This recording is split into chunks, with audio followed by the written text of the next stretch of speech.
You're listening to Scribble Talk, a podcast for bid and proposal professionals. My name is Bhaskar Sundaram, and with my co-host Ashley Case, we will be sitting down with our industry veterans to share their stories, discuss their career, and learn how to make an impact in the industry. Today's guest is Heather Finch. Heather is currently team leader, group proposal development with Guardian Life Insurance, one of the largest insurance in US. Heather encountered the acronym RFP when seeking ways to diversify funding sources for a human services company in 2012 and hasn't looked back since. Since then, she's moved on to lead proposals teams in both the commercial and government sectors, refining processes and developing efficiencies along the way. Heather is APMP practitioner certified and the new APMP 40 under 40 award winner. Is that right, Heather? Is that correct? Yes, that is correct. Nice. And this also gives back chair at APMP Midwest chapter. That's a unique position there. We'll talk all about it, Heather. Welcome to Scribble Talk. Thank you so much for having me. I'm excited to be on the podcast. Thank you, Heather. Let's go back to the very beginning. Where were you born and your high school and education? Yeah, so I was born in Brooklyn, but not the Brooklyn you may be familiar with, actually Brooklyn, Michigan, which is home of the Michigan International Speedway. So I grew up in NASCAR country. I actually have memories of being a kid and being told I was not allowed to play outside when a race weekend was going on because there was too much traffic. When I was younger, I ended up moving to Sturgis. Again, probably not the Sturgis that you're thinking of. This is Sturgis, Michigan. And so I graduated from Sturgis High School. I went to Western Michigan University and earned my bachelor's double major in creative writing and environmental studies. That was actually an excellent foundation. While it may not sound like the most useful degree, it was definitely what kind of launched me into finding my way into proposals. But as I continued on my career path, I decided to pursue some additional education. So I got a graduate certificate in professional writing and communications from the University of Wisconsin-Milwaukee campus. And then most recently, I actually just earlier this year, earned my master's in organizational management from the University of Arizona Global Campus. Wow, Heather, my God, that's so good. Let's just start from your childhood memories, Heather. Anything comes to your mind? Yeah, I was the type of kid, I love to play in the woods. That's probably what led me to get that degree in environmental studies. But anything that I could get outside and explore nature, that was my favorite thing to do. So I was often found digging in the dirt or climbing trees, all things that I'm sure my parents were thrilled when I came home and told of my adventures. Wow. So it's amazing, isn't it? If every kid who plays in the woods and the sand and every other thing desires to pursue environmental studies, the world will be in a better place, Heather. We need like you. My kids were playing yesterday with water and soil, and my wife was super upset and she blamed it on me. I'm going to tell her, wait a minute, they might become a big environmentalist and they grow on. That is the positivity out of this conversation. Thank you, Heather. So from then on, Heather, degrees, that double degrees that you have, environmental studies, I can understand, but the other one, creative part, how did you balance both, or why did you choose both? It's a funny story. So I love school. I love learning. I've always enjoyed school. So that's just kind of foundational. But when I went to, to get my first degree in creative writing, I had written since I was a child. I always loved writing. I wrote little poems and wrote stories and sometimes illustrated them. All throughout high school, I just loved writing, whether it was an essay or a short story or whatever else that I could put together. And so I decided to pursue creative writing, but oddly, because I'm a little overambitious, about 2 years into my degree, I had completed all of my general education credits as well as the requirements for the creative writing degree. And I had 2 years of school left and didn't know what to do. So I had, just as part of my degree, I had stumbled into a class that was the history of environmental studies. Just I thought it was interesting, and then that just kind of kicked off my decision to also get a degree in that as well. So it was just kind of I guess luck, and just the way that sometimes you stumble into the things that matter to you. Well said, well said. Definitely, Heather. So 2012, in the bio, you shared that you entered the proposal world. Heather, what was your very first job? And talk us through all the way until you reached the proposal world. Well, if I shared with you all of my jobs, this would definitely take up a lot of time. When I was a kid, I don't know, maybe 12 or so, of course, I did the standard babysitting. But my first tax-paying job was actually kind of an odd one. I sorted dental x-rays. So my mom worked as a dental assistant for a small dentist. And so every year they had to go through and manually sort through the x-rays to get rid of the old ones and only keep whatever the required statute. I think it was 7 years of x-rays. So that was my very first job, was just going through and finding the x-rays that were too old and tossing them. It was actually really interesting because, of course, being a curious person, I couldn't just sort through. I probably wasn't the most efficient because I was always holding them up to the light to, to see what I could see on those little x-rays. But after that, I worked as a nanny. I worked in hotel housekeeping for a while. When I got to college, I worked for the campus cafeteria, which was a fascinating job, very, very fun. I learned about cooking. That was kind of what kicked off a lot of my interest in cooking.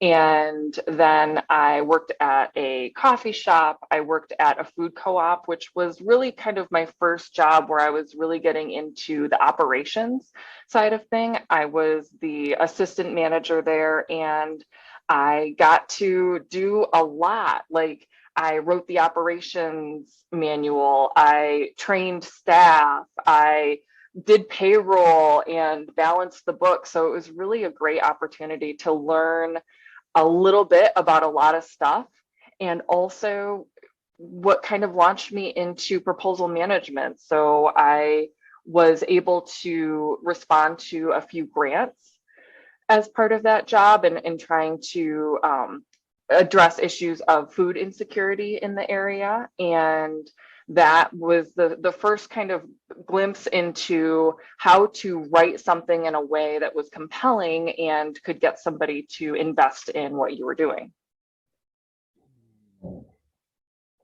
That sounded very complex, Heather, but as long as you figured it out, that's good. That's amazing. So, and what 2012, do you remember your very first proposal, Heather? I do. Maybe not my very, very first proposal, but when I started for the company that I worked for at the time, they were in the midst of responding to one of the biggest proposals that they had at the time, in the history of this company. And I was lucky enough to be involved in that project. It was huge, for the agency, as well as, literally, the binder, it was, maybe it was several hundred pages. I think it might have been pretty close to 1,000. And so it was such a great trial by fire to be thrown into such a large opportunity where so many people were collaborating on this one opportunity. So it definitely remember a lot of late nights and, making sure that got out the door in the best shape that it could. Wow, that's good. And from 2012 all the way to 2021, close to 9, 10 years, Heather, as you rightly said, different sectors, different types of proposals. Any memories of proposals, good or bad, long, short, people, anything comes to your mind? I think that we all have those hilarious and wonderful war stories where we stayed up all night or had to hand deliver the proposal the next day, or whatever other kinds of roadblocks came up, and kind of the hero story of being able to pull through. But honestly, I think that the proposals that I'm most proud of are those that went out the door without a hitch, that we were able to get everything done in a way that nobody had to work late or stay up all night to get something done, really, when all of the pieces fell into place in an orderly and organized manner. Those are my favorite proposals. Got it. At the moment, you are with Guardian Life. Talk us through your current role and your team and anything you would like to share during this COVID. Yeah, absolutely. So my team, we have a total in the proposal department for my team. We have 18 individuals. 12 are proposal writers and proposal managers. I manage a team of 6 within that. So I'm a team lead in our department. We have 6 others that report to my manager, and then we also have a presentations arm. So it's a pretty decent size. We respond to a high volume, but also really want to put that personal touch on every proposal. So we have a lot of processes and procedures and tools in place so that we can quickly pull together a proposal that then we can use our craft to really customize and speak to the customer needs. My role as the team lead, like I said, I do have a team of direct reports, and I'm really in charge of kind of the overall quality, trying to create more efficiency, collaborating with other departments, and making sure that we're continuing to meet the needs of the business. That's great, Heather. At what point in your proposal career you came across APMP as an industry body, Heather? I was really lucky in my first proposal job. The company that I worked for, a lot of them had actually come up through a proposal function. So our executives, most of them had proposal experience. And in particular, my boss at the time was an incredible mentor, and he introduced me to APMP and really recommended that I get involved and go to BidCon. I think my first BidCon was Atlanta in, I think that was 2013. And it was really like just having that immediate exposure to understanding that it's more than just a job, right? Like proposals can be a career. It is an art form. It's a craft. There's so many things that go into creating a good proposal, and having that foundation, I was really lucky to have such a good boss and mentor at the time. Very well said, Heather. So becoming a member is one, Heather, but taking your volunteering position in a local chapter and giving your time is taking it to the next level. Talk us through your local chapter and your association with the APMP Midwest chapter in particular. That thing that's really I'm curious about is the Gives Back chair. It's very unique. I've never heard that before. Yeah, absolutely. So I'm part of the Greater Midwest chapter, which is, I believe, the second largest chapter in terms of membership. It's also a pretty large geographic area. We have several states that, cover several hundred miles. So when I first joined APMP back in 2012 or 2013, I really just stuck to the normal, like going to webinars, going to BidCon, reading the body of knowledge. It was more of just a resource that I used. And when I left the company that I was working for at the time, I started my position at Guardian, which was fully remote. And so I was looking for ways to just have more of that personal connection, and also to be able to continue to connect with colleagues that I've no longer worked with on a day-to-day basis. And so I started going to some of the local meetups, and one of my former colleagues, Samantha Smith, who is an amazing proposal writer for Baker Tilly now, she introduced me to Silka Cole, who was at the time helping to organize local meetups for the chapter. And so I met Silka, started getting involved in organizing local meetups. And then I had actually a friend that I met from school when I was getting my professional writing graduate certificate. She was also in the proposal world. And I said, hey, you know, maybe you want to start coming to some meetups too and get involved in APMP. So I brought Christine Sawinski into the fold, and we really had just a nice community of people that in the Milwaukee area that were organizing local meetups and attending. And that's when I really grasped the networking part of APMP and being able to form that community of professionals around me that I could rely on. You know, if I had a question or was curious how different companies did things, I had this whole network of people that I could rely on. So as that was, you know, I was organizing those local meetups, I also had an idea. I've always wanted to write an advice column. So I said, hey, let me raise my hand to write this advice column. So I started writing Dear GMC. And if you do have questions you want to submit, you can go to the GMC website, and there'll be instructions there for how you can submit a question if you want to get my my advice on something. And with those activities, I decided to go to the GMC symposium in 2019 and actually speak at it. So that was another step in developing my career and in getting out there in front of people. So Christine Sawinski and I presented at the symposium, and with all of those activities, I was nominated as the 2019 Member of the Year.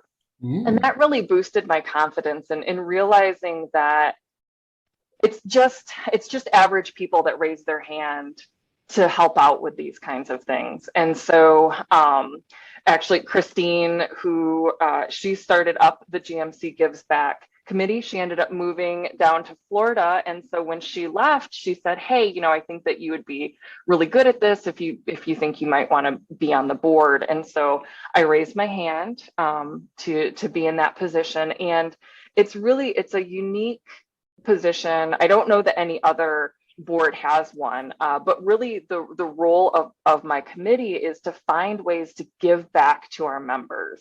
So we run several different programs. We have a volunteer resume reviewing service where you know, people can submit their resumes and have a peer review it and give some feedback. We have a membership stipend program for people who might not be able to otherwise afford to be in APMP. We'll help out with the membership costs. And we also are getting ready for our first day of service. So on September 30th, I teamed up with the local engagement committee, and we organized a way that people could give back to their communities. And there are both virtual and in-person options, depending on, of course, your level of comfort with COVID and what, you know, how many people might be in your area that would be available to meet up. And what we're doing is assembling kind kits to give back to the community. So everybody got shipped a kind kit. Look into the organization is very cool. It's a way to really focus on gratitude and to do something that is good for the community. So we're looking forward to that and continuing to build that program. When GMC Gives Back was initially created, it was with the idea that there would be opportunities to organize like local volunteering opportunities for different chapters. And of course, when COVID came, that kind of put that on pause, but we're looking to start that back up again when it is safe to do so, and any other way that we can give back to our members. Wow, that's a lot that's happening in the chapter. And I was glad that I was able to participate in the latest edition of GMC Symposium just a few weeks ago. Yes. And it's exciting that today we have the inaugural Bruce Farrell Scholarship celebration as well. But thank you, Heather, for sharing. It's absolutely amazing. Please do continue to inspire a lot of colleagues in the chapter and do what it takes really. And I think that's that one chapter. I think any name that you say, I think I know them. it's a much closer chapter to me than even any chapters actually. That's it. I think brilliant. Before we get into what we call the rapid random fire question round, or in honor of Howard Nutt, we call it the Nutters round, talk us through your hobbies and interest. Yeah, I'm the type of person, I dabble in a lot of different things. So this is always a hard question for me because to try to narrow down my hobbies and interests is really difficult. But I love to, as I mentioned before, I love to get outside. So hiking, camping, anytime that I get to be in nature is wonderful. Looking at birds, looking at plants, all of that. I enjoy running. So I have been a regular runner since I was in high school. I'm still very slow, but I enjoy it. And I also practice yoga, as it's a wonderful balance to running. I bought a house, I think it was 5 or 6 years ago, the first time that I owned a home. And that in and of itself is, is a hobby. And I do enjoy actually, taking on projects myself. So I'm not a super talented, in terms of repairing things, but I have a few skills that I can take on. I've refinished the floors in my house. It's an old house. It was built in 1927. So it had the original hardwood floors and, just doing anything to make it more beautiful. Gardening is another way that I enjoy that. And I like crafting, sewing, creating things.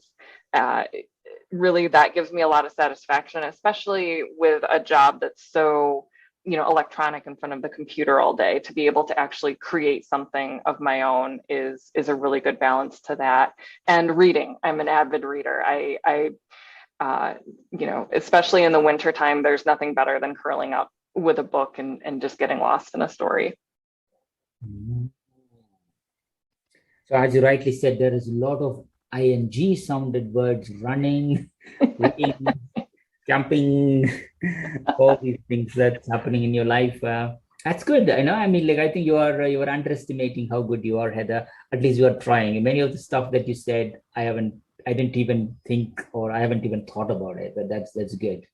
That you on that. So is there anything else, Heather, that I know you shared your hobbies and interest, but somebody who haven't met you, the 3 things not many people know about you, anything comes to your mind? Hey guys, this is one interesting thing that I did. You might not know that.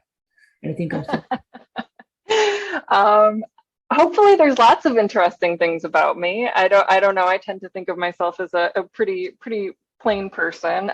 Well, the cat is out of the bag with my 40 under 40 award. The fun fact that I do have the unusual skill of being able to cube brick.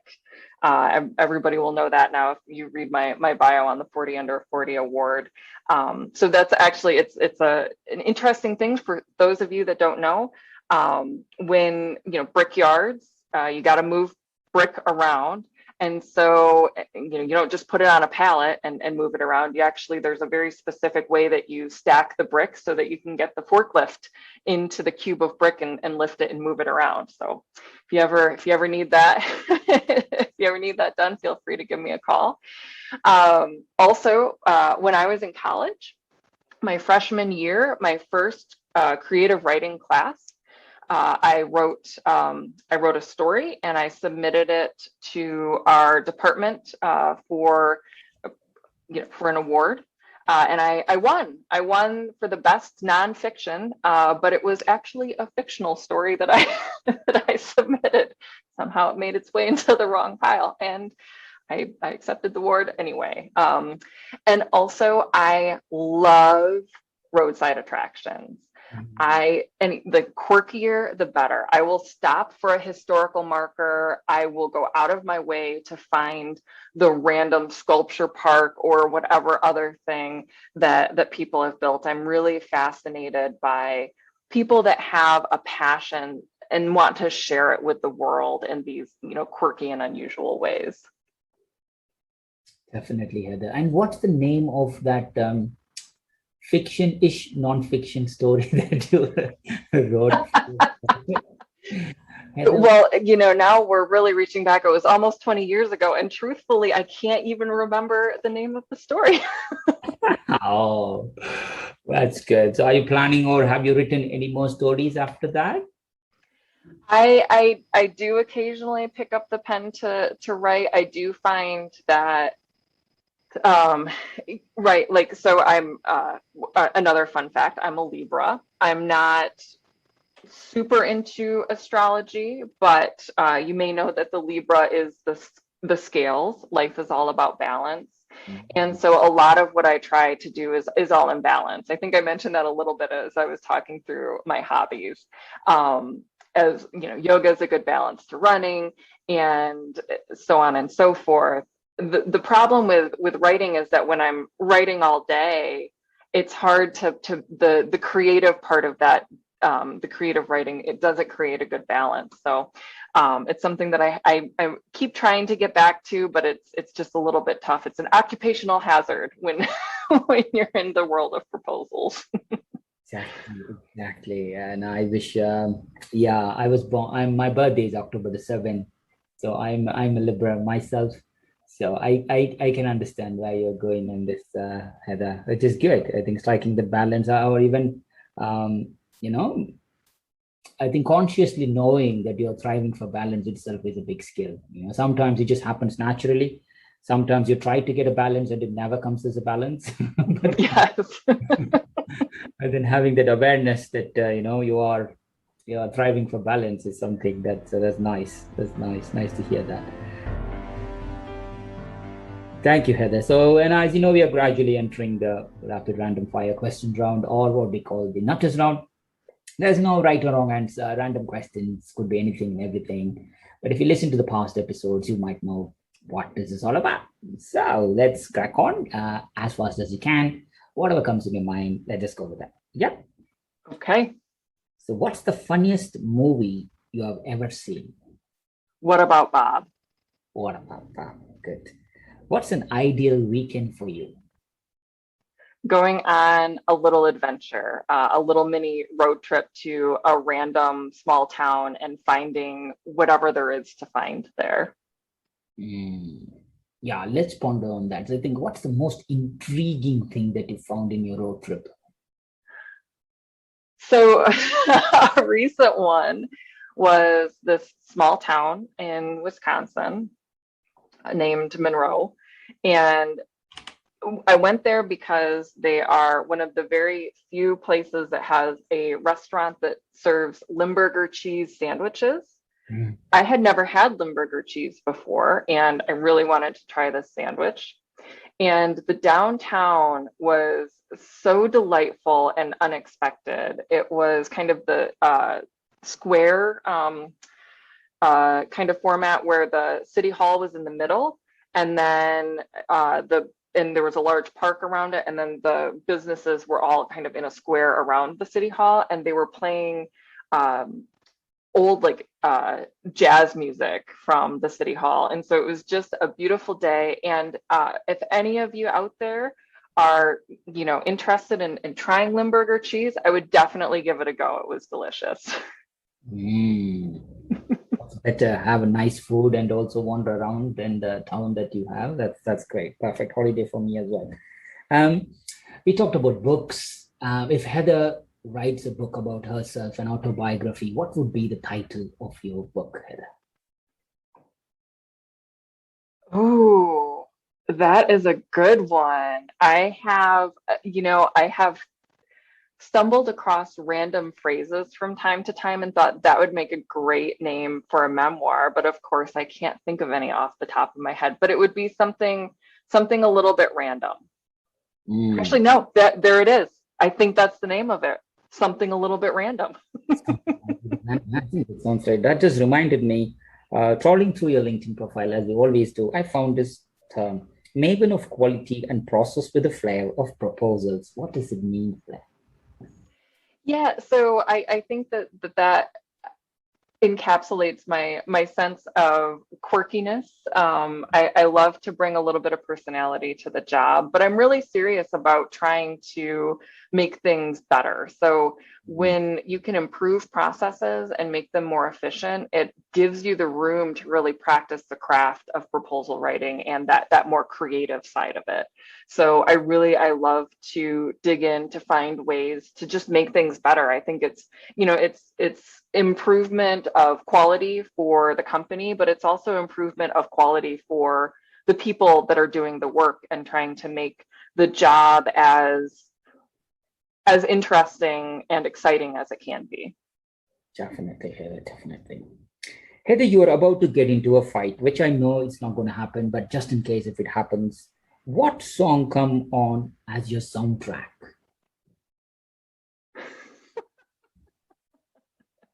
Well, it's got to be a song about running away.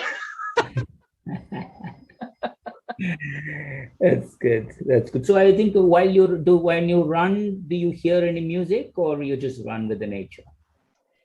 I tend to listen to podcasts when I'm running, which gives me a lot of, a lot of random information that I can carry with me. I love podcasts that just expose me to a different part of the world or a different topic.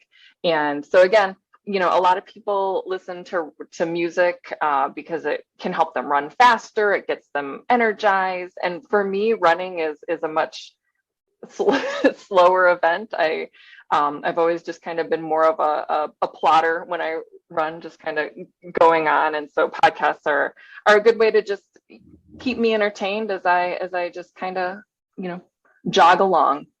Got it. And while you're running around in a forest, you just found a hippopotamus and a rhinoceros fighting with each other. Who do you think will win, Heather? Well, hippos are known to be ferocious beasts. They look sweet, but they can really do some damage. So I would say the hippo, but what I might do is have a quick talk with these two characters and see if I can de-escalate the situation so that they can both walk away unharmed. Yes, most probably both will be joining together and chasing you, and you'll be running as fast as you can. Yes, that might motivate me to run a little faster. Exactly. While your podcast listening will go up in the air, but you'll be running your fastest sprint ever, which is probably, that's good. So if you could make a rule for a day and everyone had to follow it, what would you do? Everyone has to smile at one another, which might be a little bit difficult while we're masking still, but I think just reminding people to connect with one another, even if it's just for a moment, I think that would go a long way in helping us to just build our community and recognize the humanity in everyone around us. Nice. If a 6-year-old child asks you if Santa Claus is real, what do you say? I think Santa Claus is as real as you want that character to be. That's a nice response. So we finish the interview and you step outside the office and you find a lottery ticket that ends up winning $100 million. What would you do with that cash? Well, I think first of all, I would feel really conflicted about whether I should keep the ticket or not, since I did not purchase it. I just found it. So I think that would be the first thing, is that there would be a lot of consternation about that. And I would probably, like, I hate to say it, but I think I would try to see if I could find who the rightful owner was, Mm. which would be, oh, that's, man, I'd be giving up a really big prize. But if I couldn't find the rightful owner, I think I would put enough in the bank that I would have a comfortable retirement, Mm. and same for my family and friends, and give the rest away. Mm. That's the balance in you coming, Heather. So, if you could take 5 things to a deserted island, what would you take? Well, are we thinking practically or whimsically? Because that's definitely, the survivalist in me says, well, I would want to have like a water filter so that I could drink water, a knife, because those always come in handy. Um, some kind of tarp. Tarps are always useful in stranded situations. And then, so maybe I have the essentials taken care of with those, and with the others, I would find somebody that wanted to go with me. I would like to say that I would take my girlfriend, but I don't know if she would want to be on a stranded island. So I don't want to volunteer her for that, but somebody that would want to go there with me and hang out. And then a really good book. Good. That's a good one. So, what's the most courageous thing you have ever done in your life? Oh, I don't I don't know that I would necessarily see anything that I've done as courageous. I think if I've taken a leap or a risk, it's more out of naivete than courage. So I tend to just follow my gut and do, what I feel is right. And I don't know that that necessarily is courageous. Mm. Again, you've been underestimating yourself. I'm sure everything that you have done so far, that you might take it as, yeah, I'm just normal. Might be like super abnormal for most of us. So you just leave it there. You just leave it there. So, yeah, do you play any other sports, Heather? If you become an Olympic athlete, what sports would you like to play? Well, it's funny. I laugh because I'm often asked if I play sports because I'm quite tall. I'm 5'11" and a half to 3/4, depending on the day. So a lot of people ask me if I've played volleyball or basketball or any of, those other sports that height can be an advantage. But the truth is, I'm quite uncoordinated. I think that's why running has become my kind of sport of choice, because it doesn't take a ton of coordination to do. So I think that the Olympics, it would be best to just leave me as a spectator. Definitely. That's great. Just wrapping on a few questions. Who haven't you spoken in a long time and you hope that they're doing okay? Gosh, I mean, there's so many people. There's so many people that I can think of right now with that. One of the things that I will say, like from a career perspective, some people have been really good at developing their network over time, and I was not always very good at it. I'm more of an introvert by nature, believe it or not, and so maintaining relationships over time and distance does not come naturally to me, because it's hard for me to reach out to people. So that being said, I mean, I can just think of so many people that I've known throughout my career, colleagues, managers, people in school that I really had a fondness for, or really respected their work and didn't maintain those relationships. So I guess this is kind of a little bit of a PSA for anybody out there that's listening, about the value of maintaining those connections, not just for, to advance your career, but really in being able to foster that community. And so anyone, I'll just say this since it's a podcast, and if there's anyone out there, I do think about a lot of the people that I've come into contact with, and I hope everybody is well and okay, especially in these challenging times. Thank you, Heather. Thank you. Definitely, that will mean a lot to a lot of people. Definitely means a lot to me. Heather, who are the people who have been the most influential in your life and career? So I have been so fortunate to have good managers.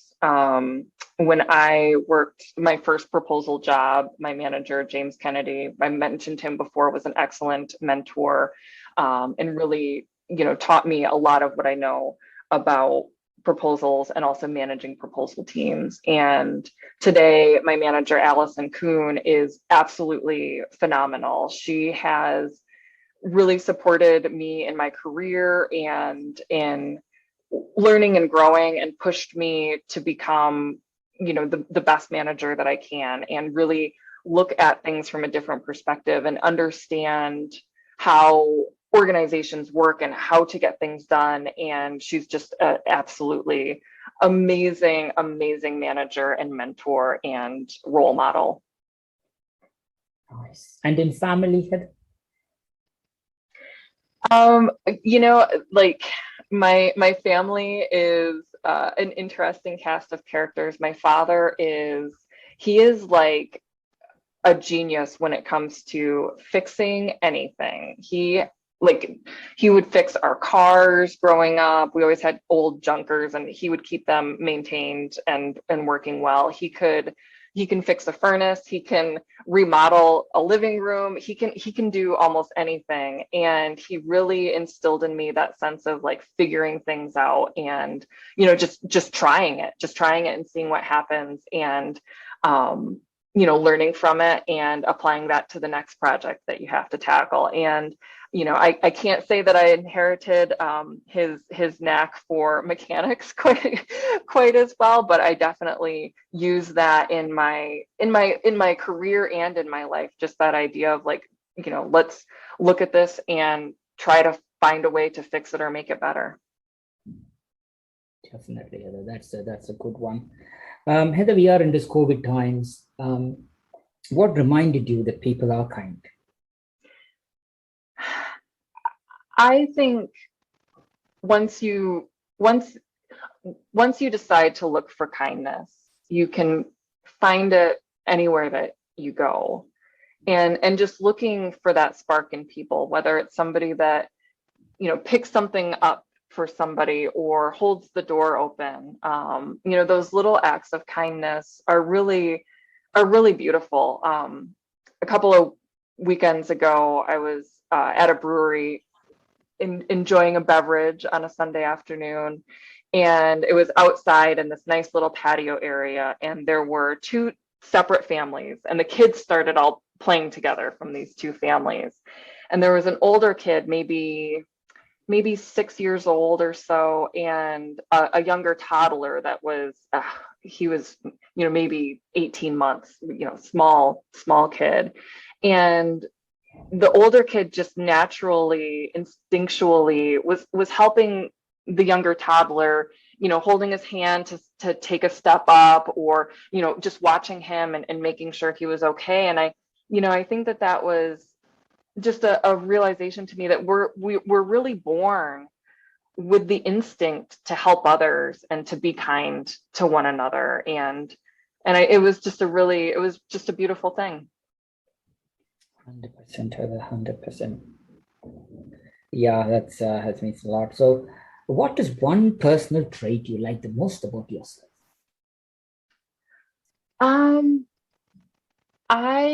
I enjoy my curiosity. And I think that really, it also, as the saying goes, curiosity killed the cat. In some ways it can get me into a little bit of trouble where kind of stumble down rabbit holes. And like I mentioned before, I have more hobbies than I can keep track of. And I just love to learn about anything that I can learn about. But I also just get a lot of satisfaction and enjoyment out of just seeing things from a different perspective, or learning about something that I had no idea even existed. Mm, well said, Heather, well said.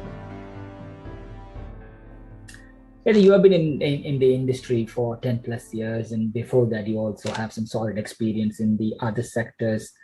What's one thing you wish you had known when you began your career?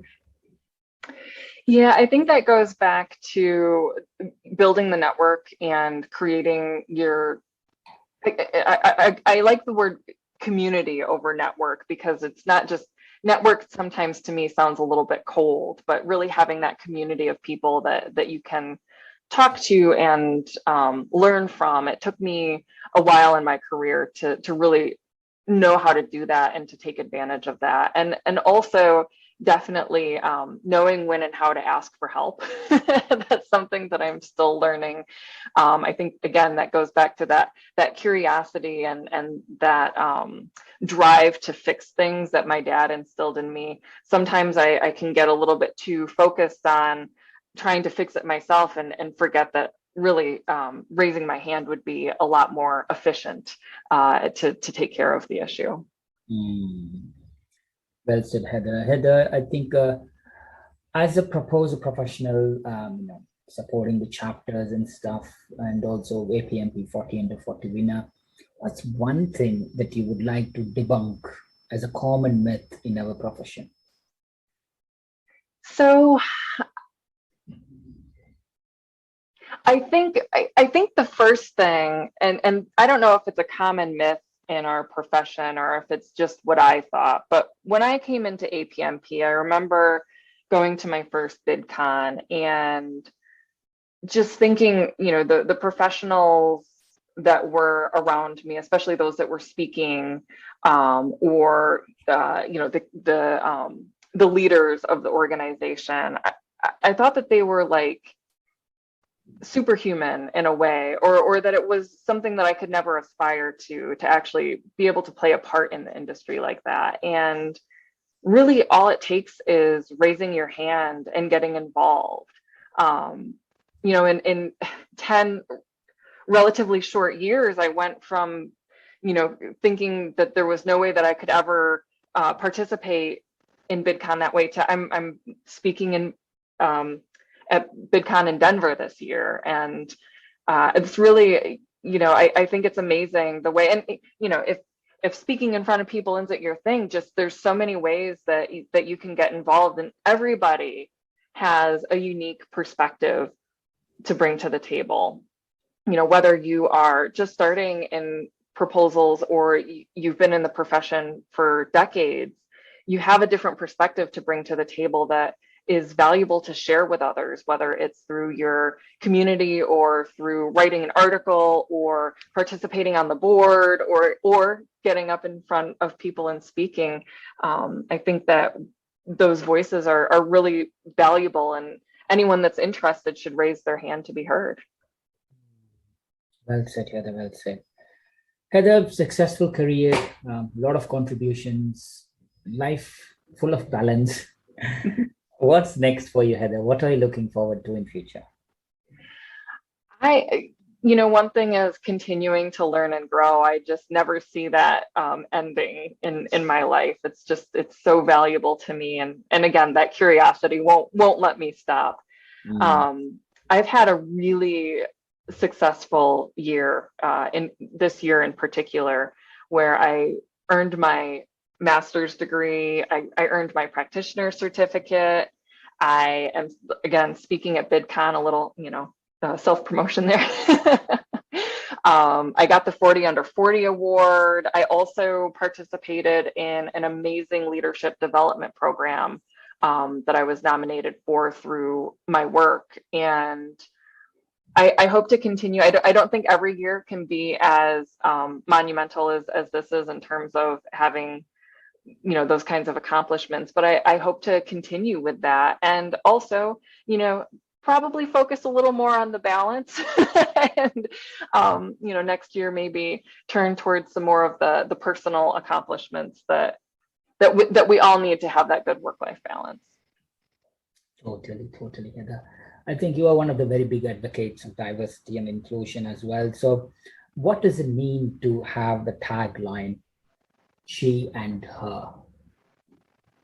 So there are so many unique individuals in this world, and we all have different voices to bring to the table, and trying to find ways to encourage those voices and to encourage people to be themselves in whatever little way I can. And so I include my pronouns, not because, I think that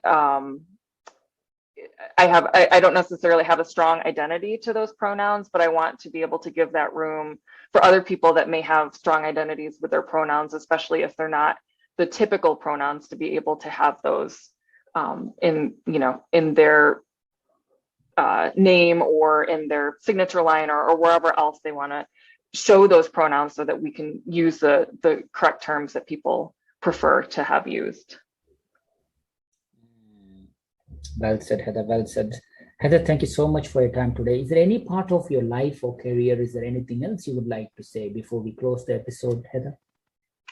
Well, I will just say, as I mentioned, I listen to a lot of podcasts. I've enjoyed your podcast and hearing from other people. And I so appreciate the opportunity to participate today, just as something, it's an art form that I really respect and admire, and I appreciate you bringing me to the table. Thank you, Heather.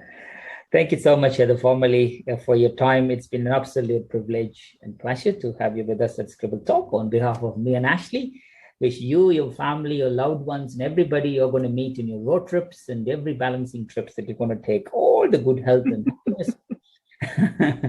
Please continue to inspire everybody around you. Stay healthy, stay happy, stay safe, and look after yourself, Heather. Thank you. To you as well. To our listeners, thank you so much for tuning in. Please visit batchyscribble.com/podcast to listen to this episode and check out any of our other previously recorded episodes. If you've enjoyed today's interview, don't forget to subscribe, review, and share the Scribble Talk podcast. We hope you'll check out our next episode, where we interview another industry expert and special guest. Until then, it's Ashley Kays, Bhaskar Sundram, signing off.